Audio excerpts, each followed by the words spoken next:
नमस्कार, स्वागत है आपका जन टीवी उत्तराखंड में। आपके साथ हूं मैं सदफ फातिमा। खबरों की शुरुआत करेंगे हेडलाइंस के साथ। देहरादून में सीएम धामी ने श्रमदान कार्यक्रम में शिरकत कर दिलाई शपथ। स्वच्छता के प्रति जागरूक रहने का दिया संदेश। मसूरी में भी निकाली गई स्वच्छता रैली।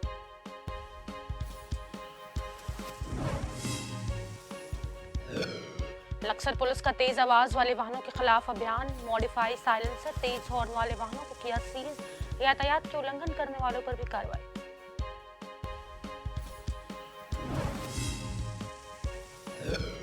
कोटद्वार स्थित एक होटल से सामान और नकदी चोरी का मामला। पुलिस ने सीसीटीवी फुटेज की मदद से एक व्यक्ति को किया गिरफ्तार। 26 मोबाइल और 35,000 रुपए बरामद।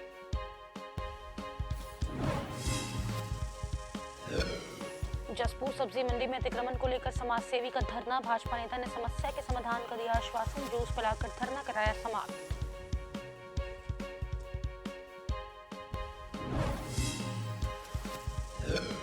काशीपुर रेलवे स्टेशन को हाईटेक बनाने का कार्य प्रगति पर। बिजली से ट्रेन चलाने के लिए रेलवे प्लेटफॉर्म को किया जा रहा ऊंचा।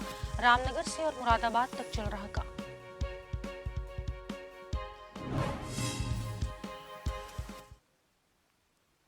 और अब देखेंगे खबरों को विस्तार से। लव जिहाद के मामले पर मुख्यमंत्री पुष्कर सिंह धामी ने एक बार फिर बड़ा बयान दिया है। परोला क्षेत्र में हुई घटना को लेकर शनिवार को मुख्यमंत्री पुष्कर सिंह धामी से Indian Muslim for progress and reforms के प्रतिनिधि मंडल ने देहरादून स्थित मुख्यमंत्री आवास में मुलाकात की।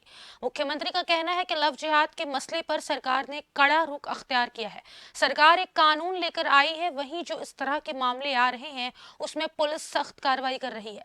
बता दें कि राजधानी देहरादून में एक लव जिहाद का मामला सामने आया है, जिसमें बिजनौर के रहने वाले समुदाय विशेष के युवक ने खुद को हिंदू युवक बताकर एक युवती से शादी करने की कोशिश की है, जिसे गिरफ्तार किया गया और पुलिस मामले की जांच में जुटी है। कि हमने पहले ही धर्मांतरण के लिए हम एक कड़ा कानून उत्तराखंड के अंदर लेकर आए हैं और जितने भी इस प्रकार के मामले आ रहे हैं, चाहे वो लव जिहाद के रूप में हो या अन्य किसी रूप में भी आ रहे हैं, जो भी धर्मांतरण से या अन्य धोखाधड़ी से जुड़े हुए मामले, उनमें कानून सख्ती से काम करेगा। उसमें कुछ नहीं देखा जाएगा। जो भी इसमें दोषी पाया जाएगा उसके खिलाफ कठोर कार्रवाई हमारा पुलिस विभाग करेगा। उत्तरकाशी में उच्च न्यायालय के निर्देशानुसार जिले में स्वच्छता माह अभियान संचालित किया गया है। अभियान का शुभारंभ जिला जज श्री गुरुबख्श सिंह ने जिला न्यायालय परिसर से अभियान में जुटे जन समूह को हरी झंडी दिखाकर रवाना किया। इस मौके पर जिला न्यायालय परिसर में आयोजित कार्यक्रम में जिला जज ने अभियान के प्रति जन जागरूक किया और पिछले दिनों आयोजित पोस्टर और स्लोगन प्रतियोगिता के विजेता छात्र छात्राओं को प्रमाण पत्र वितरित किए। साथ ही स्वच्छता के क्षेत्र में उल्लेखनीय कार्य करने वाले नगर पालिका के पर्यावरण मित्रों को प्रमाण पत्र प्रदान कर सम्मानित किया। उच्च न्यायालय के दिशा निर्देश में एक बृहद स्वच्छता एवं जागरूकता अभियान चलाया जा रहा है और आज 18 जून को इसी को एक बड़े स्वरूप में देख पा रहे हैं हम। प्रत्येक जो स्थानीय निकाय है, नगर पालिका और पंचायतें, उनमें एक कार्यक्रम है, ग्रामीण क्षेत्रों में एक कार्यक्रम है और अभी हम उत्तरकाशी में हैं। यहाँ के प्रत्येक वार्ड में इसी प्रकार टीमें बना के अभियान चलाया जा रहा है। प्रयास ये है कि स्थानीय लोगों को अधिक से अधिक संख्या में हम जागरूक कर सकें और इस अभियान से जोड़ सकें। हाई कोर्ट के द्वारा उनके तत्वावधान में जो हमको ये निर्देशित किया गया है पूरे स्टेट को, उसके आधार पर हम अपना जनपद उत्तरकाशी में हम आज सुबह 8 बजे से ही बहुत अपने मुहिम पर हैं। हमने पूरे उत्तरकाशी को 11 वार्ड में बांटा हुआ है। सभी वार्ड में टीमें जा रखी हैं। हमारे पास जो कोर्ट परिसर वार्ड है उसमें हम करीब 1000 के आसपास, 800-1000 के आसपास हमारे पास हमारा गैदरिंग है। हम लोग सफाई कर रहे हैं। लेकिन निर्देश के क्रम में बृहद स्वच्छता अभियान चलाया जा रहा है। इसी क्रम में हमारी टीम, जिसमें NDRF के लोग शामिल हैं, जिला विकास कार्यालय से शामिल हैं, PRD सेवा योजना से शामिल हैं, तो वार्ड 7 इंदिरा कॉलोनी में सफाई अभियान कर रही है और अभी हम बस स्टैंड पर सफाई अभियान कर रहे हैं। करीब 10 से 15 बैग कूड़ा एकत्र करके नगर पालिका को दिया जा चुका है। उच्च न्यायालय नैनीताल के दिशा निर्देशों पर डोईवाला में सिविल जज डोईवाला की अध्यक्षता में वृहद स्वच्छता अभियान चलाया गया। तहसील नगरपालिका, शिक्षक, स्कूली बच्चों, सामाजिक संगठन इसमें शामिल हुए। साथ ही परवादून बार संघ के अधिकारियों ने भाग लिया है। कार्यक्रम की शुरुआत सुबह 8 बजे मनी माई मंदिर परिसर से हुई, जहां लच्छीवाला नेचर पार्क और रेलवे स्टेशन पर सभी ने मिलकर साफ सफाई की, तो वही स्वच्छ संदेश के प्रति जागरूक करते हुए शपथ भी दिलाई गई।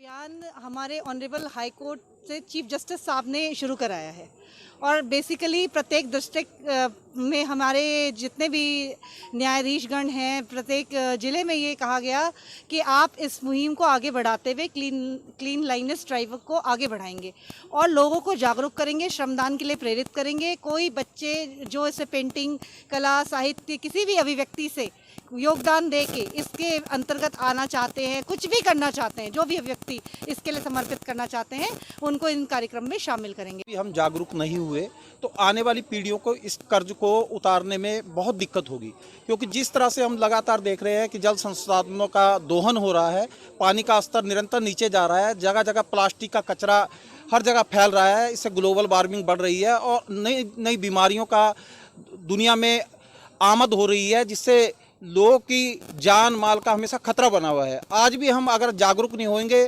तो निश्चित ही ये प्रकृति को बचा पाना बड़ा मुश्किल होगा। माननीय उच्च न्यायालय एवं शासन के निर्देशों के क्रम में अब 12 तारीख से 18 तारीख तक जन जागरूकता एवं सफाई के प्रति लोगों को जागरूक और कूड़ा सोर्स पर पृथकीकरण के संबंध में विभिन्न कार्यक्रम आयोजित किए गए थे, जिसी के तहत जो आज 18 तारीख था, 8 तारीख से 12 बजे तक विशेष श्रमदान का कार्यक्रम था, जिसके तहत डोईवाला क्षेत्र में 4 स्थलों पर ये कार्यक्रम चलाया गया। देहरादून नगर निगम की ओर से जागरूकता विगत 1 अप्रैल से स्वच्छता अभियान चलाया गया। आज समापन अवसर पर मुख्यमंत्री पुष्कर सिंह धामी शामिल हुए। वहीं सीएम धामी ने न केवल श्रमदान किया बल्कि उन्होंने मौजूद लोगों को स्वच्छता की शपथ भी दिलाई। सीएम धामी ने कहा कि यह अभियान आज भले ही समापन की ओर है, लेकिन स्वच्छता का अभियान लगातार जारी रहेगा और इससे देश विदेश से आने वाले लोग यहाँ से अच्छा संदेश लेकर जाएंगे। मुख्यमंत्री धामी ने नगर निगम के स्वच्छता कर्मियों को पुरस्कार देकर सम्मानित भी किया। कार्यक्रम में मुख्यमंत्री पुष्कर सिंह धामी सहित तमाम नेता और आला अधिकारी मौजूद रहे।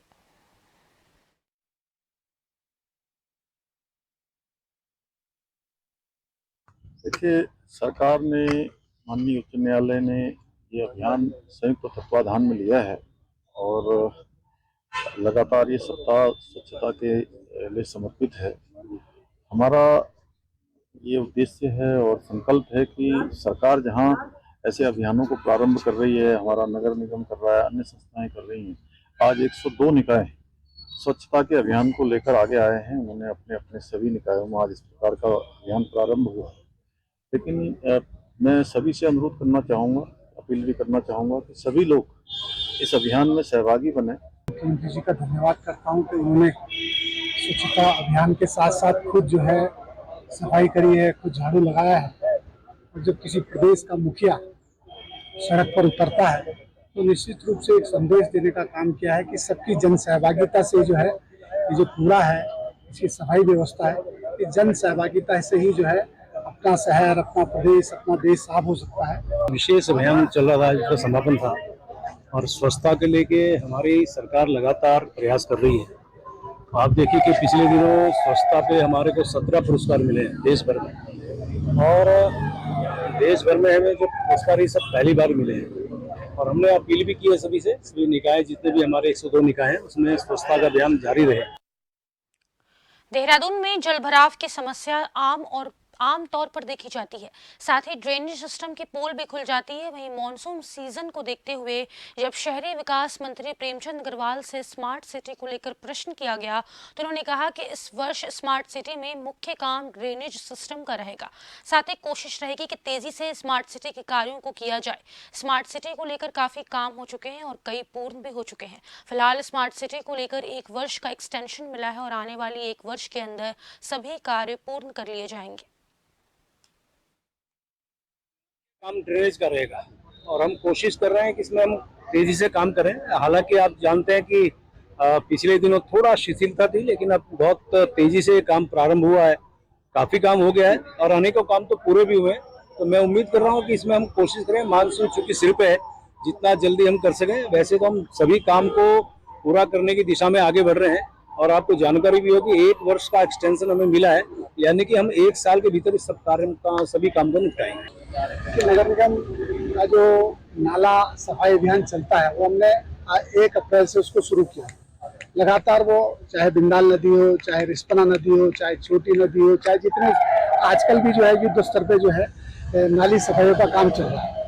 आप GMS रोड देख लीजिए, आप जो है चक्रता रोड देख लीजिए, सब जगह जो है इस समय नाले साफ हो रहे हैं और जहाँ जहाँ जल भराव की समस्या होती है वहाँ हमने एक शॉक पिट की व्यवस्था भी करी है, जिसकी जहाँ नाली नहीं है, जहाँ निकासी नहीं है, वहाँ जो शॉक पिट बना रहे हैं ताकि वो जमीन में पानी जा सके। जमीन में भी पानी की आवश्यकता है, तो इस तमाम योजनाओं को लेकर नगर निगम काम कर रहा है। मुझे लगता है कि स्मार्ट सिटी और जो अन्य विभाग काम कर रहे हैं और उनसे भी कहा गया है कि बरसात से पहले ये काम कंप्लीट हो जाने चाहिए ताकि जल भराव की समस्या कभी भी उत्पन्न। उत्तराखंड में सभी लड़कियों की शादी की उम्र बढ़ सकती है, साथ ही उन्हें पैतृक संपत्ति में लड़कों के समान बराबरी का अधिकार भी दिया जा सकता है।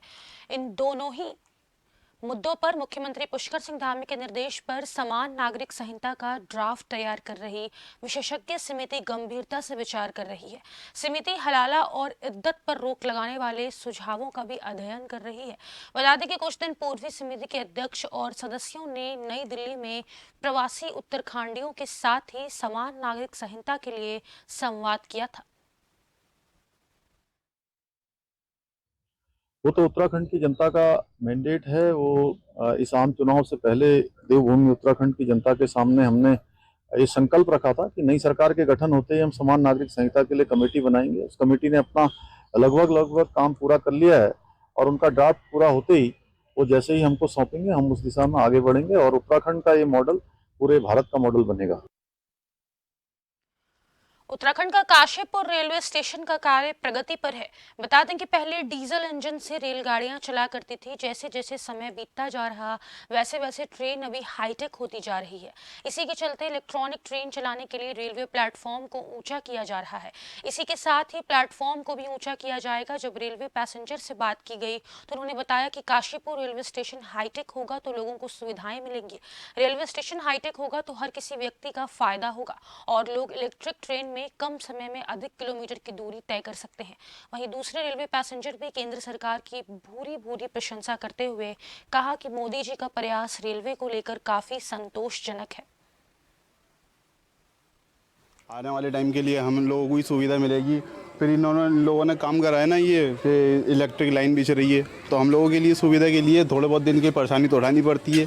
कोई भी हो, थोड़े बहुत दिन हम आज परेशानी उठाएंगे, कल को राहत भी हम ही लोग उठाएंगे। इससे क्या स्टेशन बढ़िया बदल रहा है, काम अच्छा हो रहा है, प्लेटफॉर्म में ऊंचा हो रहा है, अपना टीन सेट भी बड़ा हो रहा है, लाइट सुविधा हो गई है बढ़िया। अब यह है ट्रेन जल्दी पहुंचेगी काशीपुर से मुरादाबाद के लिए, हमें बहुत अच्छा लगा। सबसे पहले तो मैं ये कहना चाहूँगा, ऊंचा होने से यहाँ जब प्लेटफॉर्म ऊंचा होगा, ट्रेन आती है तो पैसेंजर को चढ़ने में परेशानी होती है, चढ़ने में परेशानी होगी, सब इक्वल बराबर का होगा। फिर उसके बाद थोड़ा ये रेलवे जो इलेक्ट्रॉनिक जो हो रही है, ट्रेनें चल रही हैं हमारी, कुछ चल रही हैं और चलने वाली भी हैं, जैसे यहाँ से नहीं चलती हैं और दूर तक चलती हैं। इससे हमारी समय की बचत भी हो पाएगी। जो हम पहले 1 घंटे में ऐसा माना कि हम 20 किलोमीटर की रफ्तार लेते तो 60 किलोमीटर प्रति घंटा के हिसाब से 120 में लेते हैं। अब इससे वो कम समय ले पाएंगे। एक छोटे से ब्रेक के लिए रुकेंगे, फौरन लौटेंगे। देखते रहें जन टीवी।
एक बार फिर से आप सभी का स्वागत है। खबरों में आगे बढ़ेंगे। हल्द्वानी के कैंप ऑफिस में कुमाऊं कमिश्नर दीपक रावत ने जनता दरबार लगाकर फरियादियों की जन समस्याओं को सुनने का काम किया। इस दौरान उनके कई सारी जन समस्या आई, जिसमें मुख्य रूप से जमीनी विवाद, नगर निगम द्वारा बनाई गई खराब सड़क को लेकर अन्य लोगों से उनसे मुलाकात की थी। तो वहीं कुछ महिलाओं ने भी उनसे राज्य आंदोलनकारी का प्रमाण पत्र बनाने को लेकर मुलाकात की, जिस संबंध में उनके द्वारा नियमानुसार कार्रवाई की गई। उन्होंने बताया कि राज्य सरकार द्वारा स्पष्ट निर्देश है कि सभी जनपदों में डीएम और मंडल स्तर पर आयुक्त जनता दरबार लगाकर लोगों की समस्याओं को सुनने और निस्तारण करने का कार्य करेंगे।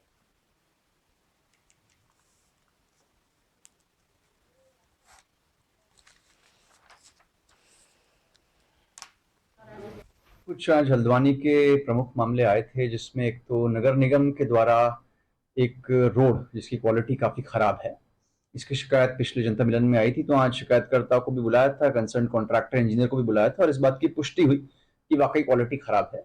तो लगभग 250 मीटर के पैच में पुनः सड़क बनाने के निर्देश यहाँ से दिए गए हैं।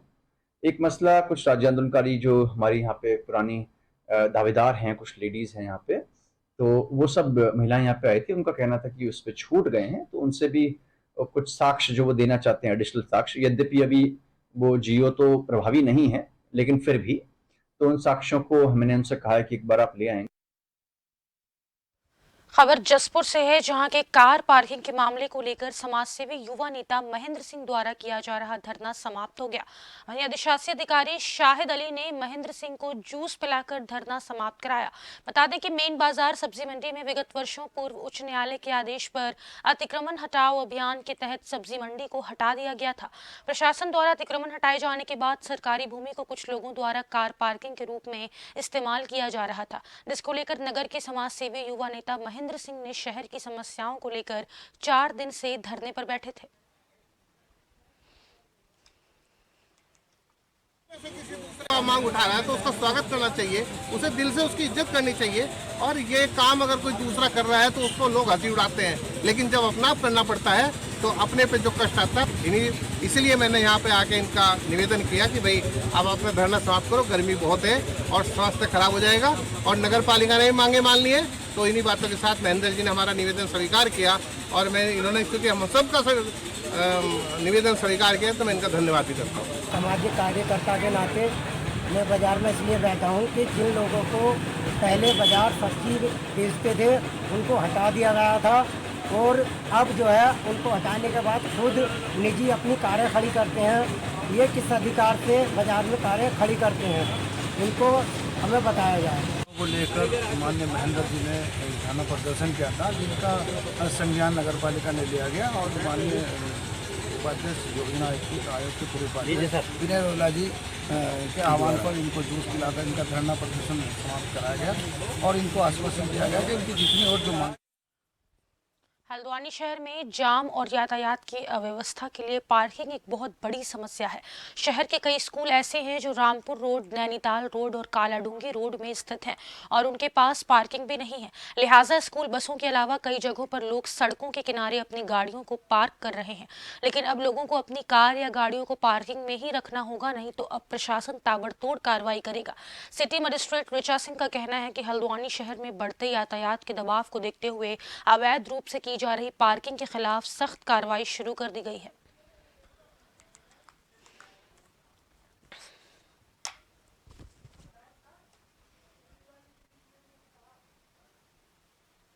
मुख्य मार्ग पर स्थित स्कूल हैं जिन्होंने अपनी पार्किंग की कोई व्यवस्था नहीं कर रखी है और उनके वाहन रोड पर पार्क होते हैं। उनकी स्कूल बसेस, स्कूल में छुट्टी के समय जो पेरेंट्स लेने आते हैं उनके वाहन भी रोड पे पार्क कराए जाते हैं। स्कूटी और स्कूटर वगैरह भी उनके रोड पे खड़े होते हैं, जिससे जाम की स्थिति उत्पन्न होती है, एम्बुलेंस भी फंसती है और परिवहन का जो मार्ग है वो अवरुद्ध हो जाता है।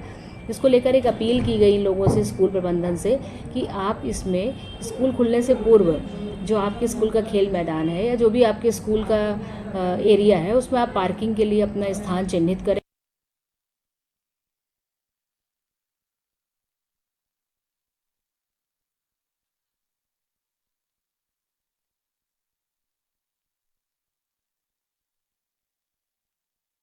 हरिद्वार के होटल में पर्यटक के सामान और पैसे चोरी होने के मामले में पुलिस ने खुलासा किया है। बता दें कि घटना 4 दिन पहले की है, जहां एक अज्ञात व्यक्ति होटल से पर्यटकों का सामान और 45,000 रुपए चोरी कर फरार हो गया था, जिसकी सूचना पर्यटकों ने पुलिस को दी थी, जिसके बाद पुलिस जांच में जुट गई थी।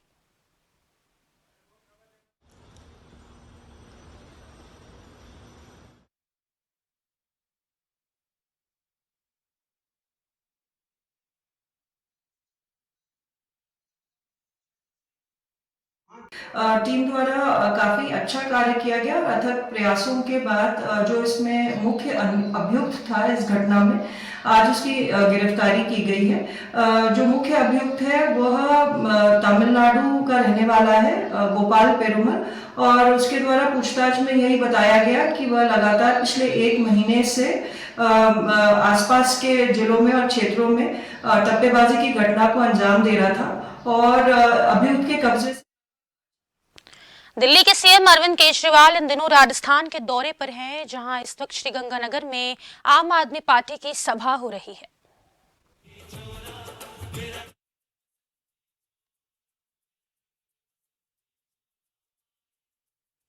तो पंजाब के सीएम भगवंत मान और दिल्ली सीएम अरविंद केजरीवाल का राजस्थान दौरा है, जहां पे श्रीगंगानगर में इस वक्त ये दोनों मौजूद हैं और साथ ही आम आदमी पार्टी की सभा भी हो रही है। आपको बता दें कि श्रीगंगानगर के रामलीला मैदान में जनसभा चल रही है। तो केजरीवाल और भगवंत मान मंच पर मौजूद हैं। पंजाब के सीएम भगवंत मान और दिल्ली के सीएम अरविंद केजरीवाल इस वक्त मंच पर मौजूद हैं।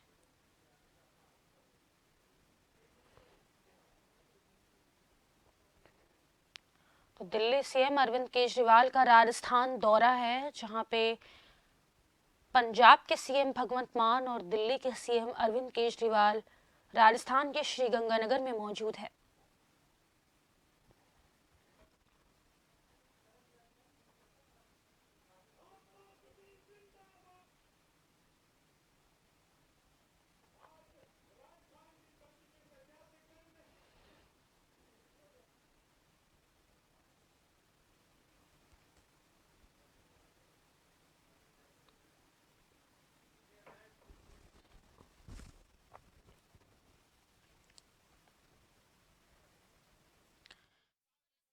जहां लक्सर पुलिस की टीम ने एसएसपी अजय सिंह के निर्देश पर अभियान चलाया है।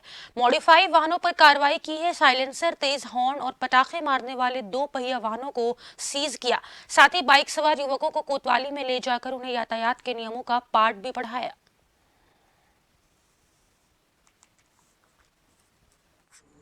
देखिए, जैसे कि एमवी एक्ट के अंतर्गत पुलिस लगातार कार्रवाई करती रहती है, तो अभी एसएसपी साहब के दिशा निर्देशन में हमारे द्वारा एक अभियान के तहत मॉडिफाइड साइलेंसरों और मॉडिफाइड बाइक्स के विरुद्ध कार्रवाई की जा रही है, क्योंकि ये अक्सर जो हमारा तहसील रोड है उस पे पटाखे फोड़ते हुए बाइक जाने का सूचना मिलती रहती है, तो इस संबंध में कार्रवाई की जा रही है। खबर मसूरी से है, जहां पर स्वच्छता अभियान को लेकर मसूरी नगर पालिका परिषद ने शहीद भगत सिंह चौक से गांधी चौक तक मसूरी के स्कूली बच्चों और विभिन्न संगठनों के सहयोग से स्वच्छता रैली निकाली और लोग और पर्यटकों को स्वच्छता के प्रति जागरूक किया गया और प्लास्टिक बैग का इस्तेमाल न करने की अपील की गई। बता दें कि उच्च न्यायालय नैनीताल के आदेशानुसार पर 18 जून को प्रदेश भर के विभिन्न क्षेत्रों में स्वच्छता अभियान चलाकर लोगों को स्वच्छता के प्रति जागरूक किया गया।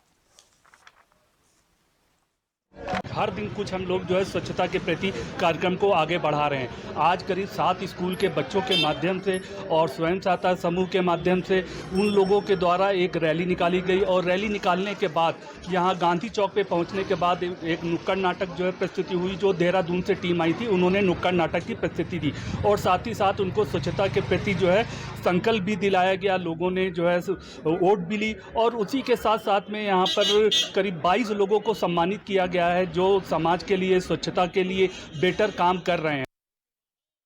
उत्तराखंड में चल रही 4 धाम यात्रा और आगामी कांवड़ यात्रा को देखते हुए उत्तराखंड पुलिस प्रशासन ने सुरक्षा इंतजामों के लिए मुस्तैद नजर आ रहा। दरअसल कुछ दिन पहले सोनप्रयाग में श्रद्धालु के साथ घोड़ा खच्चर संघ के लोगों की मारपीट के मामले के बाद पुलिस प्रशासन ऐसे मामलों की रोकथाम के लिए सभी जिलों के एसपी को चौकन्ना रहने के निर्देश जारी कर चुका है। इस बात को लेकर एडीजी कानून व्यवस्था डॉक्टर वी मुरुगेशन ने कहा कि सभी जिलों के एसपी को निर्देशित किया गया है कि वे सोशल मीडिया और ह्यूमन ग्राउंड पर सतर्क और सजग रहें और जहां से भी ऐसी सूचनाएं आती हैं तो वहां मौके पर पहुंचकर तत्काल रूप से वैधानिक कार्यवाही करें। साथ ही उन्होंने कहा कि सोनप्रयाग में हुई मारपीट के मामले में वैधानिक कार्यवाही की गई और आरोपियों को गिरफ्तार कर लिया गया है। पुलिस प्रशासन तो सभी डिस्ट्रिक्ट एसपीज को निर्देश दी गई है कि वो सतर्क रहें, अलर्ट रहें, सोशल मीडिया हो, इवन ग्राउंड पे हो, कहाँ पे भी ऐसे ही सूचनाएं आती हैं तत्काल वहाँ मौके पहुँचें और जो वैधानिक कार्रवाई करना वो तत्काल करें। ये ऑलरेडी डायरेक्शंस है, जैसे आप कह रहे रुद्रप्रयाग वाला, उस पर भी मुकदमा लिख गई है और जो अक्यूज्ड थे वो अरेस्ट भी। और इसी के साथ जन उत्तराखंड में बस इतना ही। मुझे दीजिए इजाजत, नमस्कार।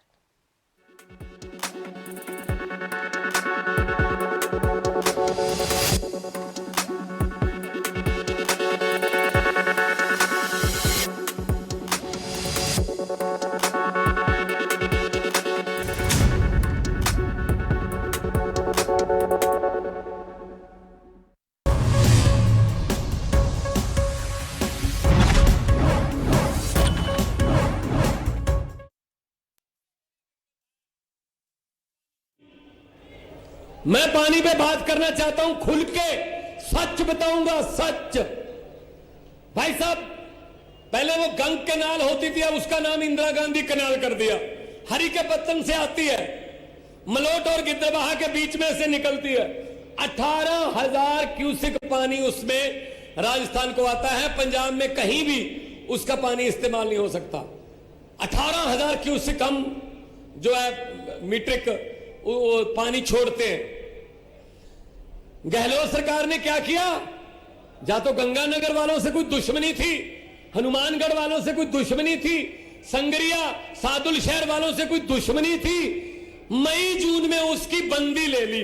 हमने कहा ये महीने पानी के लिए बहुत जरूरत होती है, आप बंदी मत लो। कहते रिपेयर करेंगे। हमने कहा 70 साल से नहर चल रही है, सितंबर अक्टूबर में कर लेना बंदी, रिपेयर कर लेना, अक्टूबर नवंबर में कर लेना जब पानी की खपत कम है। कहते जी नहीं, मई जून में बंदी लेंगे। मई जून में उन्होंने रिपेयर के लिए बंदी ली। 18,000 क्यूसेक पानी से आपको वंचित कर दिया। सबसे पहले तो गहलोत के यहां जाकर ये पूछो तुमने बंदी क्यों ली? पंजाब सरकार का उसमें कोई हाथ नहीं, राजस्थान ने बंदी ली है, कांग्रेस सरकार ने बंदी ली है। हमने फिर भी छोड़ दिया, रिपेयर होते भी छोड़ दिया। यार नहीं यार, राजस्थान के भी हमारे भाई हैं, वो भी किसान हमारे भाई हैं। नरमे के लिए मुझे पता है, मैं खुद खेती करता रहा, नरमे के लिए पानी छोड़ दो यार, छोड़ देंगे। दूसरा, जो पानी आपके पास आता है वो आप पीते हो, पीने का काम है, लेकिन इतना दूषित पानी, सब कुछ गंदा मंदा, जो फैक्ट्रियां पंजाब की, सारा गंद मंद उसमें सतलुज में सब हरी के पत्तन इकट्ठा हो जाता है। और सबसे बड़ी प्रॉब्लम है बुड्ढा नाला, लुधियाना वाला।